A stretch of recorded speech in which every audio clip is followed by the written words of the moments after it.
Hi friends. आपने अपने school और कॉलेज में ये तो पढ़ा होगा कि आप एजुकेशन पूरी करके और एक जॉब कर सकते हैं या एक बिजनेस कर सकते हैं और उससे आपको इनकम होगी। आप जैसे जैसे पढ़ते जाएंगे वैसे वैसे आपकी इनकम बढ़ती जाएगी, आपकी सैलरी बढ़ती जाएगी। कौन से फील्ड में जाना है, इंजीनियरिंग करनी है, मेडिकल करनी है, लॉयर बनना है, कुछ और करना है, ये सब आपने पढ़ा होगा और पैसा कमाने के तरीके भी बताए होंगे।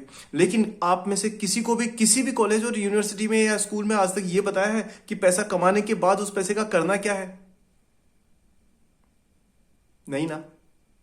क्योंकि यही वो चीज है जो सबसे इंपॉर्टेंट है और ये कोई बताता नहीं है। और मैं आज आपके लिए एक बहुत ही आसान तरीका लेकर के आया हूं जिससे आप पैसे को ग्रो करने के लिए सबसे आसान तरीके से बहुत ही चीजें सीख जाए, बहुत ही इजी चीजें सीख जाएंगे और आप अपने पैसे को अपने आप ग्रो करेंगे। और मैं आपको इतने आसानी से बताऊंगा, कोई आपको मैनेजमेंट की पढ़ाई नहीं करनी है, आपको बहुत टफ कैलकुलेशंस और बड़े बड़े फॉर्मूला नहीं बताने हैं। मैं आपको वो तरीका बताऊंगा जिससे आप घर बैठे आराम से, चाहे आप 10th पास हो, चाहे आप बहुत एजुकेटेड हो, मजे से खुद अपनी फाइनेंशियल लाइफ को खुद कंट्रोल में ले लेंगे और जो पैसा आपने इतनी मेहनत करके कमाया है उस पैसे का मैक्सिमम रिटर्न आप ले पाएंगे। दोस्तों, बाजार में चारों तरफ बहुत सारी भ्रांतियां फैली हुई है। लोग कुछ भी बोलते हैं। कोई कहता है इंश्योरेंस ले लो, कोई कहता है म्यूचुअल फंड ले लो, कोई कहता है कि गोल्ड में इन्वेस्ट करो, कोई कहता है रियल एस्टेट पे प्लॉट लेके खरीद के डाल दो। है कि नहीं? आप भी चारों तरफ की ये जो सिचुएशन है उसको देख करके कभी कभी कंफ्यूज हो ही जाते होंगे ना, क्योंकि कोई ये नहीं बताता कि इनमें से सही तरीका कौन सा है और गलत तरीका कौन सा है। मित्रों, आज मैं आपकी मदद करने के लिए इतना आसान तरीका लेकर के आया हूं जिससे आप किसी की भी गलत इंफॉर्मेशन को आप अपने दिमाग में हावी नहीं होने देंगे और जो पैसा आपने कमाया आप पूरा कंट्रोल ले पाएंगे। चलिए मित्रों, बिना किसी विलंब के इस इंटरेस्टिंग टॉपिक को शुरू करते हैं और इस टॉपिक से अपनी जिंदगी को बहुत ही प्रॉफिटेबल और बहुत ही अच्छा रिच बनाते हैं।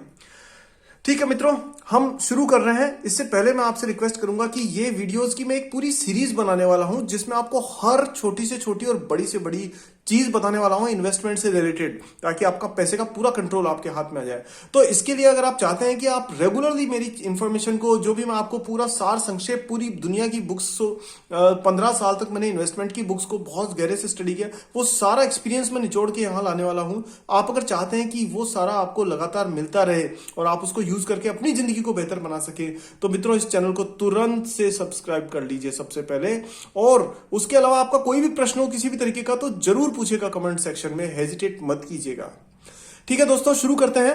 और आज हम बात करने वाले हैं पोर्टफोलियो मैनेजमेंट की। सबसे पहली बात यह है कि पोर्टफोलियो होता क्या है। और आप अगर किसी से पूछेंगे तो बहुत ही कंफ्यूजिंग और बड़ी टेक्निकल जार्गन्स वाली भाषा बोलेंगे वो, तो लेकिन मैं भी वो सारी चीजें आपको बोल सकता हूं, लेकिन मैं वो सारी चीजें नहीं बोलना चाहता। मैं आपको सबसे आसान भाषा में बताना चाहता हूं। तो मित्रों, इस वीडियो को सबसे पहले लास्ट तक देखिएगा।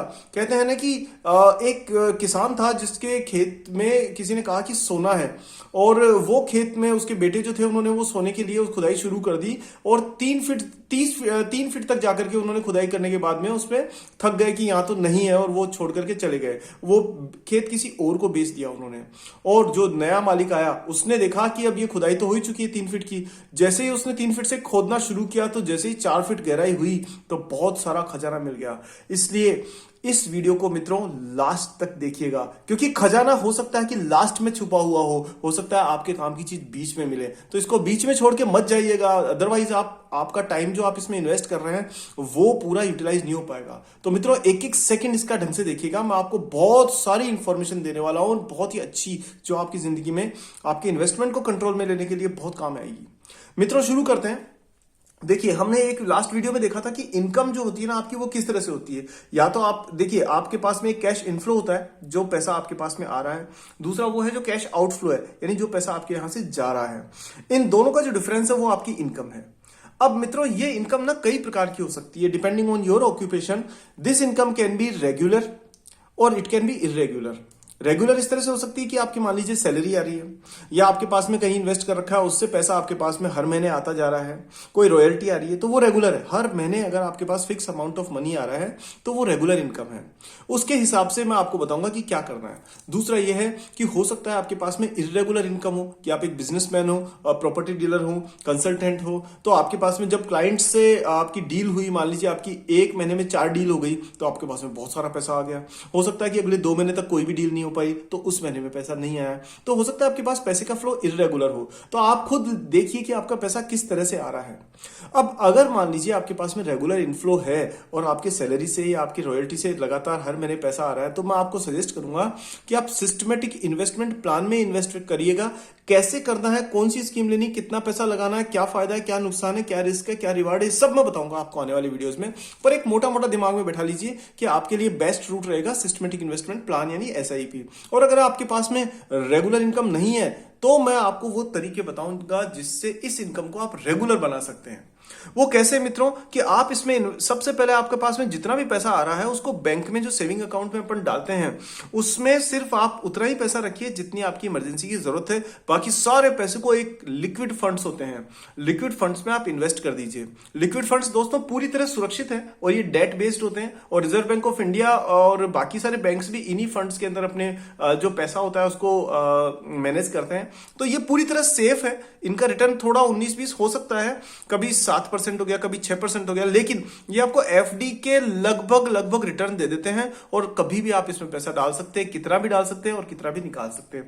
इनकी पूरी डिटेल में वीडियोस जो अपनी सीरीज बनाऊंगा उसके अंदर आपको बताता रहूंगा। लेकिन अगर आपकी नटशेल में बात है कि अगर आपकी इनकम रेगुलर नहीं है तो आप सारा पैसा जो भी आपके पास आए लिक्विड फंड में डालिए और फिर वहां से उसको हर महीने एसआईपी यानी सिस्टमेटिक इन्वेस्टमेंट प्लान में डालते रहिए। मैं दोस्तों एसआईपी क्यों रिकमेंड करता हूं, क्योंकि एसआईपी सबसे इंपॉर्टेंट चीज ये है कि ये कंपाउंडिंग का इफेक्ट देती है।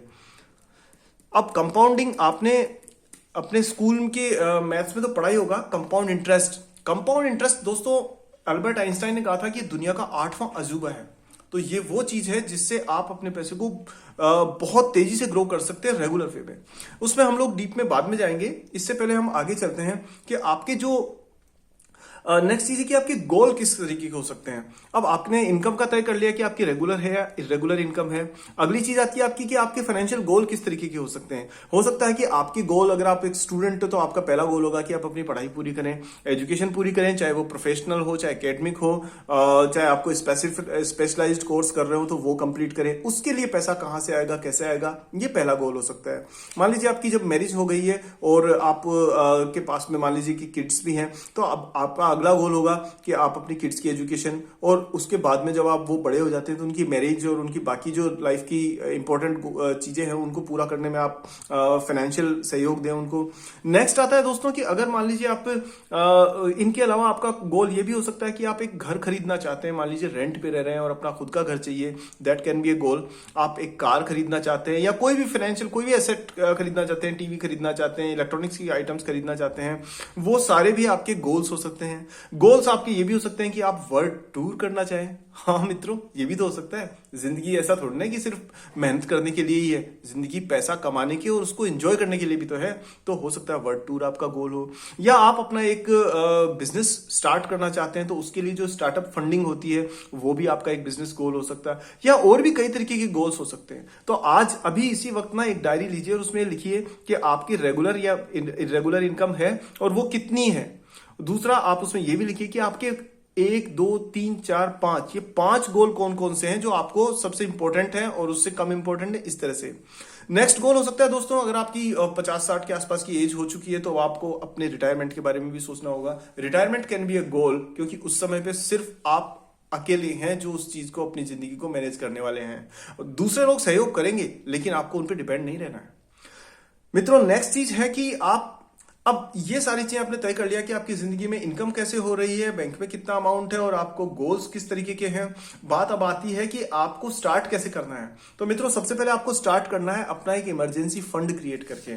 अब ये इमरजेंसी फंड आप कैसे क्रिएट कर सकते हैं कि आपकी मान लीजिए कोई भी सिचुएशन ऐसी होती है कि जिसमें आपको अचानक से पैसे की जरूरत पड़ती है, कोई हॉस्पिटलाइजेशन का कोई खर्चा हो गया, या मान लीजिए कोई अचानक से किसी बच्चों की फीस या कोई भी ऐसी सिचुएशन आ गई जिसकी वजह से आपको अचानक पैसे की जरूरत पड़े। तो मित्रों, उसको उठा करके आप कहां डालिए, वो पैसा आप बैंक में रखिए, सेविंग अकाउंट में रखिए, या फिर अगर आपके पास में 2-4 दिन का रेशियो रहता है तो आप उसको लिक्विड फंड में भी इन्वेस्ट करके रख सकते हैं। अब वो कैसे करना है, क्या करना है, वो सब तरीके में आने वाले टाइम में बताता रहूंगा आपको। तो पहला, आप सबसे पहला क्या काम करिए, इमरजेंसी फंड बनाइए। अब ये कितना भी हो सकता है, आप सोचिए कि आपको कैसी इमरजेंसी आ सकती है, उसके हिसाब से मान लीजिए आपने 1 लाख रुपया रखा है, 5 लाख रुपया रखा है, 2 लाख रुपया रखा है, वो आप आप एक बार तय कर लीजिए। आपकी मान लीजिए इनकम सपोज करिए 20,000 रुपए पर मंथ है, तो आप 1 लाख रुपए रख सकते हैं। अगर आपके 50,000 पर मंथ है तो आप 2 लाख रुपए रख सकते हैं। ये इमरजेंसी फंड रखिए। साथ ही आप क्या रखिए दोस्तों कि आप एक बेसिक टर्म प्लान अपना लाइफ इंश्योरेंस का लेके डाल दीजिए। मित्रों ध्यान रखिए, ये चारों तरफ ना अलग अलग ये जो कंपनियों वाले हैं, जो इंश्योरेंस कंपनियों वाले हैं, ये अलग अलग अपनी स्कीम्स को प्रमोट करने के लिए खूब सारे सपने आपको दिखाते रहेंगे, अच्छे अच्छे वीडियोस बनाएंगे, आपको इमोशनली अपील करेंगे। आप उन सब चक्करों में मत पड़िए। मैं आपको एक सीधा सीधी सलाह देता हूं कि आप एक टर्म इंश्योरेंस ले लीजिए बस। उसके अलावा आपको कुछ नहीं चाहिए। आप आपका अपनी वाइफ का अगर टर्म इंश्योरेंस ले लेते हैं तो वो आपको हर साल एक प्रीमियम जाएगा और आपका 25-50 लाख रुपए में सस्ता ही मिल जाएगा, कम प्रीमियम पर आपको मिल जाएगा। वो लेकर के आप डाल दीजिए। कौन सा लेना है, क्या लेना है, ये बातें भी अगर आपका कोई क्वेश्चन होगा तो मैं जरूर बताऊंगा। मेरा कोई मकसद नहीं है किसी भी प्रोडक्ट को प्रमोट करने का। सारे अच्छे हैं, सारे टर्म प्लान अच्छे हैं। आप खुद एनालाइज करिएगा। मेरी हेल्प चाहिए तो मैं जरूर करूंगा आपकी। और एक हेल्थ इंश्योरेंस का प्लान भी लेकर के डाल दीजिए। ये सारी चीजें किस चीज के लिए हुई दोस्तों? ये हो गई इमरजेंसीज के लिए। अब जो पैसा बचा उसके बारे में हम बात करते हैं इन्वेस्टमेंट की। अब बात यह आती है कि जब आपने ये तीनों चीजें कर ली है तो उसके बाद अब आप कैसे इन्वेस्ट करेंगे बचे हुए पैसे को? ये किस चीज पर डिपेंड करेगा? ये डिपेंड करेगा दोस्तों आपकी रिस्क टेकिंग कैपेसिटी पर। ये बहुत ही इंपॉर्टेंट है और ये सारे लोग जो होते हैं वो इसको नेग्लेक्ट करते हैं। आपने देखा होगा बहुत सारे फाइनेंशियल प्लानर्स और एडवाइजर्स आपको कहते रहते हैं एज एज एज कि एज के हिसाब से इन्वेस्ट करो, कि आपकी कम एज है तो आप इक्विटी में डालो, ज्यादा एज है तो आप डेट में डालो। ऐसा ही बोलते हैं ना, आपने भी बहुत लोगों को ऐसा सुना ही होगा। लेकिन मित्रों मैं आपको कहूंगा कि एज का किसी प्रकार का कोई भी रोल नहीं है इन्वेस्टमेंट में। यह गलत धारणा है, यह गलत प्रमोट किया जा रहा है। क्यों? क्योंकि आपको ध्यान रखना रिस्क टेकिंग कैपेसिटी कैसी है आपकी। मान लीजिए एक बंदा है जो 25 साल का है और उसके पास में बहुत सारा पैसा पड़ा हुआ है, फाइनेंशियल रिसोर्सेज उसके पास हैं, तो क्या उसकी एज उस टाइम पर मैटर करेगी? वो आराम से इन्वेस्ट कर सकता है, जैसा चाहे वैसे कर सकता है। दूसरा ये है कि एक बंदा वो है जो कि सेल्फ मेड है, जिसने अपनी जिंदगी खुद शुरू करी है और एक एक रुपए से पैसा बनाना शुरू किया है उसने, तो उसकी रिस्क टेकिंग कैपेसिटी उसी एज में जो पहले वाले की थी उसमें और इस व्यक्ति में रिस्क टेकिंग कैपेसिटी का बहुत दिन रात का अंतर होगा। क्योंकि ये एकदम से रिस्क नहीं ले पाएगा, बल्कि ये सोच समझ करके रिस्क ले पाएगा। तो एज का कोई रोल नहीं है, रोल डिपेंड करता है कि रिस्क कैसे ले सकते हैं आप। तो आप अपनी रिस्क टेकिंग कैपेसिटी को देखिए। अब वो किस तरीके की हो सकती है? वो लो हो सकती है, वो मिड हो सकती है, वो हाई हो सकती है। अगर आप कम रिस्क लेना चाहते हैं तो आपको इन्वेस्टमेंट के लिए सबसे बढ़िया तरीका रहेगा डेट इन्वेस्टमेंट्स। अब डेट में कौन कौन से इक्विपमेंट्स आते हैं, कौन से तरीके होते हैं, कैसे करना है, वो सब मैं आपको बताऊंगा इस पूरे वीडियो में। मैं आपको सिर्फ एक सार संक्षेप बताने वाला हूं जिससे कि आप अपने आगे की प्लानिंग कर सकें। अच्छा, अब डेट का जो रेशियो हुआ वो आप अपनी रिस्क टेकिंग कैपेसिटी के हिसाब से 70 रख सकते हैं, 50 रख सकते हैं। कि आपने मान लीजिए 100 रुपए इन्वेस्ट करने हैं, उसमें से 70 रुपए आपने डेट में डाल दिए अगर आप लो रिस्क टेकिंग कैपेसिटी रखते हैं। और अगर आपने मान लीजिए ज्यादा आपकी रिस्क टेकिंग कैपेसिटी है कि आप आराम से रिस्क ले सकते हैं, पेरेंट्स आपके हेल्प कर रहे हैं और वो भी वेल टू डू हैं, अच्छे रिसोर्सेज हैं उनके पास में भी और आपके पास में भी ठीक ठाक सा पैसा है, कंफर्टेबल है, तो आप इक्विटी को बढ़ा सकते हैं। इक्विटी आप 70% कर दीजिए, डेट को कम कर दीजिए। अब ये इक्विटी क्या होती है, कैसे होती है, ये सारी बातें भी हम करेंगे। आपको अलग अलग रिसोर्सेज से नाम सुनाई भी देते रहते होंगे, लेकिन बहुत कंफ्यूज भी होते होंगे कि ये कोई कहता होगा ये खरीद लो, लेकिन कोई ये नहीं बताता कि क्यों खरीद लो। मैं आपको वो सारी चीजें बताने वाला हूं आने वाले वीडियोस में। आगे देखते हैं दोस्तों कि ये जब हमने रिस्क टेकिंग के हिसाब से हमने तय कर लिया कि हम डेट में इतना डालेंगे और इक्विटी में इतना पैसा डालेंगे, उसके बाद में क्या होगा कि एक पोर्टफोलियो हम लोग बना लेंगे और मैं आपको तरीके बताऊंगा कैसे पोर्टफोलियो बनाना है, कहां कितना पैसा अलोकेट करना है। और जब एक बार वो बन जाएगा बेसिक पोर्टफोलियो, तो उसके बाद अगली स्टेज क्या होती है कि उसको स्ट्रेटेटाइज करना है अपने को, और साथ में क्या करना है, उसको ऑप्टिमाइज करना है। ऑप्टिमाइज मतलब मित्रों जो है अपना, जैसे मान लीजिए जो भी आपने पैसा लिया है उसको जो आप ग्रो कर रहे हैं तो उसको आप ऑप्टिमाइज करेंगे कि कहां हमने मान लीजिए एक इन्वेस्टमेंट एक एसेट क्लास से अपन ने ए में कम किया और बी में अपन ने उसको बढ़ा दिया, और ये हम कुछ महीनों में रिपीट करते रहेंगे जिससे कि आपको मैक्सिमम उसका फायदा मिल सके। अब बात आती है कि जब हम स्ट्रेटेजाइज और अपन ऑप्टिमाइज करेंगे तो उस केस में हमें पढ़ना पड़ेगा, समझना पड़ेगा इक्विटीज को, इक्विटी रिसर्च को। इक्विटी रिसर्च के अलग अलग हिस्से होते हैं दोस्तों। एक होता है फंडामेंटल एनालिसिस, जिसमें हम लोग क्या देखते हैं, हम देखते हैं कि कंपनी जो है उसकी वैल्यू कैसी है, उसके फंडामेंटल्स क्या है, प्रोडक्ट कौन सा बनाती है वो, उसका मैनेजमेंट कैसा है, उसके जो फाइनेंशियल रेशियोज है वो किस तरीके के हैं।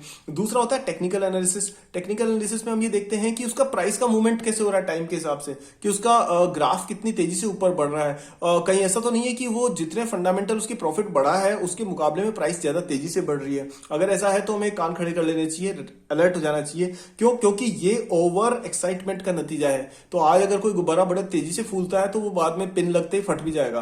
तो हमें उस चीज के लिए टेक्निकल और फंडामेंटल एनालिसिस को मैनेज करना पड़ेगा। तीसरा होता है अपना कि वैल्यू इन्वेस्टमेंट। ये वो तरीका है जिससे कि दुनिया के सबसे बड़े इन्वेस्टर वॉरेन बफेट और उनके जो गुरु थे बेंजामिन ग्राहम, उन्होंने उस चीज को समझाया है। वैल्यू इन्वेस्टमेंट होता है दोस्तों की ऐसे हालात में जबकि कोई इक्विटी कोई भी तरीके की कंपनी बहुत बुरे दौर से गुजर रही हो, तो उसका अगर शेयर प्राइस कम आता है तो हम सस्ते में उसको खरीद लें, और जब उसका अच्छा समय आया तो उसको महंगे में उसको सेल करें। वो होता है वैल्यू इन्वेस्टिंग। जैसे हम बाजार में अमेजोन में या बाजार में कहीं पर भी अपन कपड़े खरीदते हैं, कोई भी इलेक्ट्रॉनिक के आइटम खरीदते हैं, तो हम देखते हैं ना 30% ऑफ, 50% ऑफ। तो इसी तरीके से जब हम देखते हैं कि कोई एसेट क्लास हमें सस्ते में मिल रहा है, यानी कि इंट्रिंसिक वैल्यू, यानी कि उसकी जो सचमुच पे अगर उसको खड़े करके बाजार में बेच भी दो सारी चीजों को, तो भी उसकी जो पैसे आएंगे उसके मुकाबले में पर शेयर उसकी कॉस्ट कम आ गई है, तो आप तुरंत उसको खरीद लीजिए। उसके सारे तरीके हैं दोस्तों, इस पे बहुत लंबे लंबे वीडियोस बन सकते हैं, पर मैं आज इतना समय नहीं है कि मैं उन सब चीजों में जाऊं। आज मैं सिर्फ आपको नटशेल में आगे हम क्या करने वाले हैं वो बताने वाला हूं। उसके बाद में नेक्स्ट आता है दोस्तों कि जब आपने इन्वेस्ट कर लिया तो उसके बाद में अब आप उन सारे जो इक्विपमेंट्स है जो आपने लिए हैं इन्वेस्टमेंट सॉल्यूशंस, उन सबको रेशियोज में डालिए कि कितना रेशियो आपको किस चीज का चाहिए, और फिर उसके बाद में उनको मैक्सिमाइज प्रॉफिट करने के लिए, यानी कि अपने लाभ को, अपनी इनकम को बढ़ाने के लिए उसको कैसे यूज करना वो मैं आपको बताऊंगा। अब नेक्स्ट आते हैं दोस्तों कि एसेट क्लास जो है, अब आपने पैसा तो आपके पास आ गया, आपने इमरजेंसी फंड और इंश्योरेंस वगैरह जो है वो उसका काम कर लिया। अब आपके पास जो पैसा बचा है अब आप उसको या तो बैंक में डाल दीजिए, लेकिन वहां प्रॉब्लम यह है, या फिर उसे इन्वेस्ट कर दीजिए। बैंक में प्रॉब्लम यह है कि वो आपको सिर्फ एक अमाउंट तक सिक्योरिटी देता है, उसके बाद में नहीं देता है।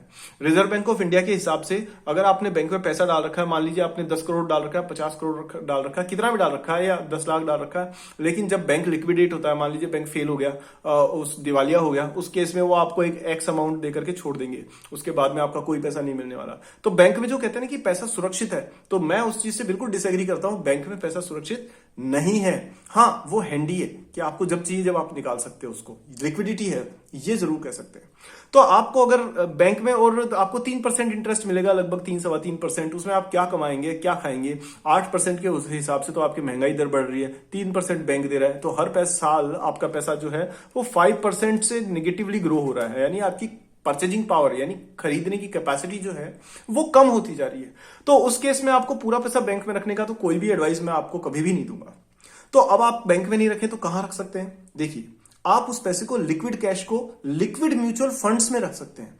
ये बिल्कुल एज गुड एज बैंक में रखने की जैसे ही है, लेकिन इसमें आपको करीब करीब 6 से 8% का रेट ऑफ रिटर्न आपको मिल जाता है, प्लस आपकी हमेशा लिक्विडिटी रहती है। मतलब यह है कि आपका पैसा जो है जब भी आप इसको निकालना चाहें तो आप इसको निकाल सकते हैं। मतलब आज आपने सेल किया, 3 दिन बाद में आपके बैंक अकाउंट में पैसा आ जाएगा। दूसरा, आप इन्वेस्ट कर सकते हैं गोल्ड में। गोल्ड में भी आप 2 तरीके से इन्वेस्ट कर सकते हैं कि आप फिजिकल गोल्ड खरीदें या डिजिटल गोल्ड खरीदें। अगर फिजिकल गोल्ड खरीदते हैं तो फिर उसको सेफ रखना, उसकी कस्टडी, उसका रिस्क, कभी खोना वगैरह, और उसकी डिजाइन पुरानी हो गई, वो सारा एक रिस्क रहता है।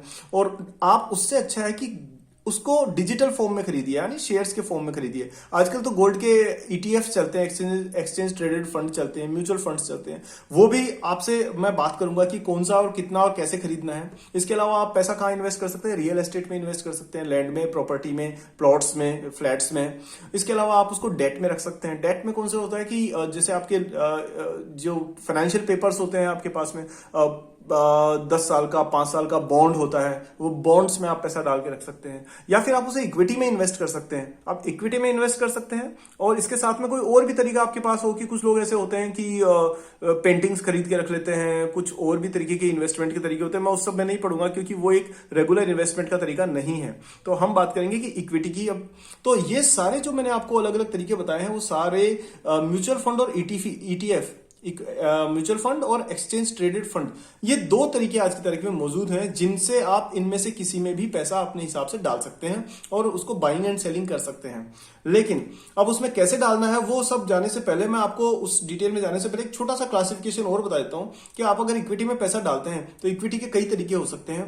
पहला ये कि आप डायरेक्ट इक्विटी खरीद लीजिए। आप मान लीजिए सपोज करिए इन्फोसिस का शेयर खरीदना है, डायरेक्ट खरीद लीजिए। अगर आपको उसके बारे में जानकारी नहीं है तो आप उसका म्यूचुअल फंड देखिए जिसके अंदर इन्फोसिस के पैसे मतलब इन्वेस्टमेंट है, जिसने इन्फोसिस में पैसे लगा रखे हैं। अब ये म्यूचुअल फंड भी कई तरीके के हो सकते हैं, लेकिन ये तो बहुत ही छोटा वीडियो है जिसपे मतलब इस वीडियो में तो मैं शामिल नहीं कर सकता ऑब्वियसली इन चीजों को। बट पॉइंट ये है कि आप डायरेक्ट इक्विटी खरीद सकते हैं या फिर म्यूचुअल फंड से इक्विटी खरीद सकते हैं। एक तीसरा तरीका भी है दोस्तों इक्विटी खरीदने का, और वो है डेरिवेटिव्स। डेरिवेटिव्स जो होते हैं वो क्या होता है कि जो भी आज की तारीख में चीज आपके पास मौजूद है उसके फ्यूचर के हिसाब से कैलकुलेट किए जाते हैं। अब डेरिवेटिव्स कौन कौन से होते हैं? वो होते हैं फ्यूचर्स एंड ऑप्शंस। लेकिन दोस्तों मैं 100% आपको इसके लिए मना करूंगा, आप कभी भी डेरिवेटिव्स मत खरीदिए। अगर आपको पैसा ग्रो करना है और आप सचमुच में सीरियस है इन्वेस्टमेंट को लेकर के, तो डेरिवेटिव्स यानी फ्यूचर्स एंड ऑप्शंस। ऑप्शंस में कौन कौन से होते हैं? Call option, put option. ये मत पढ़िए आप इस चक्कर में, ये 100% लॉस मेकिंग तरीका है। इसमें आपको कभी भी पैसा लॉन्ग टर्म के लिए सेफ तरीके से नहीं बन सकता। हो सकता है एक आध बार दो बार आप लकी हो और आपने पैसा बना लिया है, लेकिन ये इन्वेस्टमेंट का सही तरीका नहीं है। हाँ, मजे के लिए, इंटरेस्ट के लिए, आपको गेम्स का शौक है, स्पोर्ट्स का है, तो आप जरूर खेलिए, इसमें स्पेकुलेशन कीजिए। This is a part of the speculative universe, लेकिन ये इन्वेस्टमेंट नहीं है। तो डायरेक्ट इक्विटी खरीद सकते हैं। और अब अगर मान लीजिए म्यूचुअल फंड खरीदने, तो म्यूचुअल फंड भी कई तरीके के होते हैं मित्रों। जैसे वो थीमेटिक म्यूचुअल फंड होते हैं कि इंफ्रास्ट्रक्चर म्यूचुअल फंड हो गया, गोल्ड म्यूचुअल फंड हो गया, आपका टेक्नोलॉजी म्यूचुअल फंड हो गया, और या फिर म्यूचुअल फंड होते हैं इंडेक्स बेस्ड, जैसे सेंसेक्स का म्यूचुअल फंड हो गया, आपका निफ्टी का म्यूचुअल फंड हो गया। तो वो क्या करते हैं कि जो कुछ उस निफ्टी और सेंसेक्स में चल रहा है उसी को एज इट इज कॉपी करते हैं, रेप्लिकेट करते हैं, और एक म्यूचुअल फंड की तरह से आपको हर महीने पैसा इन्वेस्ट उसमें करना होता है। तीसरा होता है कि ग्रोथ वाले म्यूचुअल फंड भी हो सकते हैं, जैसे जो पैसे को लेकर के आपको री इन्वेस्ट कर देते हैं उसी पैसे को, या फिर ऐसे होते हैं कि जो आपको डिविडेंड दे दें, वो म्यूचुअल फंड्स भी होते हैं। तो आपको अगर रेगुलर इनकम चाहिए तो आप डिविडेंड वाले म्यूचुअल फंड लीजिए कि आपको हर महीने जो भी उसमें से इंटरेस्ट, जो भी आपको उसमें से कमाई हो रही है वो आपको हर महीने बैंक अकाउंट में आती रहे। और अगर आपको पैसे को, टोटल पैसे को ग्रो करना है तो आप ग्रोथ वाले म्यूचुअल फंड लेंगे। और साथ ही ऐसे हैं कि कुछ ऐसे होते हैं जो बैलेंस्ड म्यूचुअल फंड, जिसमें डेट और इक्विटी का 50-50 का लगभग रेशियो रहता है, जो बहुत तेजी से ग्रो नहीं करते लेकिन उसमें रिस्क भी कम होती है। वो म्यूचुअल फंड अलग अलग तरीके के होते हैं। अब इन सब में सब म्यूचुअल फंड्स की अलग अलग risk and reward and return का रेशियो है। वो किस तरीके का है वो हम आने वाले वीडियोस में जरूर उसके बारे में डिस्कशन करेंगे। तो दोस्तों नट से शेल में मैं कहूंगा कि एसेट क्लास इस तरीके से हम क्लासिफाई करते हैं, पर बहुत लंबा और कंफ्यूजिंग वीडियो ना हो, इसलिए इन सारी चीजों पर मैं एक एक करके वीडियोस अलग अलग बनाऊंगा ताकि आपकी पूरी मदद इसमें हो सके। फिलहाल आपको मैं कुछ टिप्स देने जा रहा हूं और मैं चाहता हूं कि उन टिप्स पे आप ध्यान रखिए। पहली बात यह है कि आप वैल्यू में इन्वेस्ट करिए, यानी कम पैसे में खरीदिए, ज्यादा में बेचिए। ऐसा नहीं हो कि बाजार की जो हाइप है, जो न्यूज चैनल वगैरह की वजह से हो हल्ला मचा रखा है, तो आप कहीं महंगी चीज खरीद लें और बाद में आपको सस्ते में बेचनी पड़े, वो मत करिए। नेक्स्ट चीज क्या है कि आप मनी जो है आपकी उसको पूरी तरह से कंट्रोल में रखिए, और इसके लिए आपको मैं एक वेबसाइट बताता हूं। वैसे तो बहुत सारी है, moneycontrol.com, money.rediff.com, बहुत सारी है, पर उनमें क्या सेल्स का एस्पेक्ट ज्यादा है और नॉलेज और राइट इंफॉर्मेशन कम है। तो आपको बढ़िया रहेगा कि आप मॉर्निंग स्टार को आप रेगुलरली फॉलो कीजिए।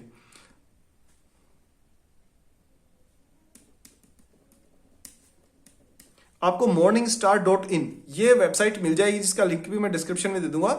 उसको आप रेगुलरली विजिट कीजिए, उस पर काफी अच्छी इंफॉर्मेशन मिलती है, बहुत रिलायबल वेबसाइट है। यहाँ ये माल बेचने में इंटरेस्टेड नहीं है, ये आपको सही जानकारी देने में इंटरेस्टेड है। नेक्स्ट आता है कि अब मैं आपको टिप दे रहा हूं और मैं लिख रहा हूं दोस्तों कि नो टिप्स। कितना हास्यास्पद है ना कि ऊपर मैं कह रहा हूं कि मैं टिप्स दे रहा हूं और बाद में मैं लिख रहा हूं नो टिप्स, पर सच्चाई है दोस्तों। आप ये जो टीवी वाले और न्यूज़पेपर वाले आपको जो टिप्स देते हैं, आप बिल्कुल ध्यान मत दीजिए, क्योंकि वो टिप्स दे रहे हैं जिसमें उनको फायदा है, ना कि उसमें आपका फायदा है। तो इसलिए बेटर ये है कि आप उनको नॉलेज के हिसाब से देखिए उन चैनल्स को और पढ़िए उस न्यूज को, लेकिन उन टिप्स को आप फॉलो मत करिए। अपना दिमाग लगाइए दोस्तों। सबसे पहले लर्न कीजिए चीजों को, जो बहुत ही आसान तरीके से मैं बताने वाला हूं, एकदम इजी, कि आपको बड़े मजे से समझ में आएगा। मोटी मोटी बुक्स पढ़ने की जरूरत नहीं है। तो लर्न करिए, सीखिए और एनालाइज करिए। आप अपनी रिस्क प्रोफाइल को जो है एनालाइज कीजिए और उसके बाद में डिसीजन लीजिए, क्योंकि आपका पैसा है, किसी और का पैसा नहीं है। टिप देने वाला टिप देके गायब हो जाएगा, लेकिन आपका पैसा ग्रो करेगा, यह आपकी जिम्मेदारी है, क्योंकि वो आपने अपनी मेहनत से कमाया है, तो उससे दौड़ाइए और उसको आपके लिए ज्यादा पैसा कमाने के लिए लगाइए, लेकिन किसी और की दी हुई एडवाइस की वजह से नहीं, अपने खुद के दिमाग से।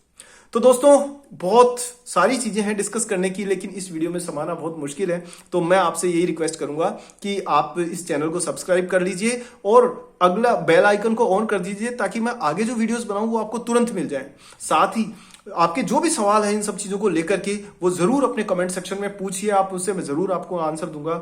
और ये सारी जानकारी हो सकता है आपके अलावा आपके किसी मित्र के, आपकी फैमिली में किसी को काम आ जाए, फ्रेंड्स में कोई काम आ जाए, तो आपके जो भी वेल विशर है उनको शेयर जरूर करिए, क्योंकि जब आप इसको शेयर करते हैं तो ये अच्छी सच्ची इंफॉर्मेशन जो है वो यूट्यूब ज्यादा लोगों को स्प्रेड करना शुरू कर देता है, जिससे सही जानकारी सही लोगों तक आसानी से पहुंच सके। तो मित्रों, बस आज की वीडियो में इतना ही, और अगले वीडियो में इन सारी चीजों के अलावा बहुत सारी और भी इंटरेस्टिंग चीजें इन्वेस्टमेंट को लेकर के डिस्कस करने वाले हैं हम लोग। आपको बहुत मजा आएगा और आपका पैसा भी बहुत तेजी से ग्रो करेगा और आप खुश रहेंगे, सेफ रहेंगे। तो मित्रों, मिलते हैं नेक्स्ट वीडियो के अंदर। तब तक के लिए आप अपना ध्यान रखिए, खुश रहिए और एंजॉय कीजिए life. Thank you so much.